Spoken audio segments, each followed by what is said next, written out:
This video shows how to do the Porsche 12V Lithium Battery Module Data Restore. You can click Help document to check the connection diagrams. Make sure the battery module is supported. Disassemble the battery and remove the PCB board. Check the accessories we need.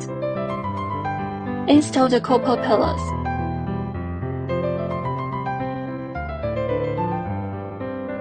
Align the PCB probe position.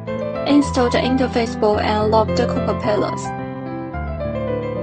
Connect OBP ICP adapter and the ACDP host.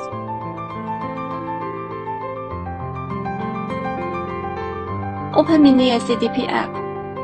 Click Porsche. Click Porsche 12V Lithium Battery Restore.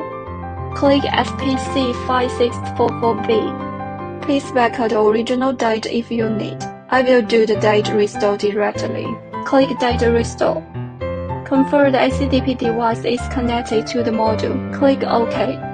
Pin detection pass. If the detection failed, please check and clean the test points, then retest. Confirm the chip information. Click Continue. Ready to write the new date. Click OK.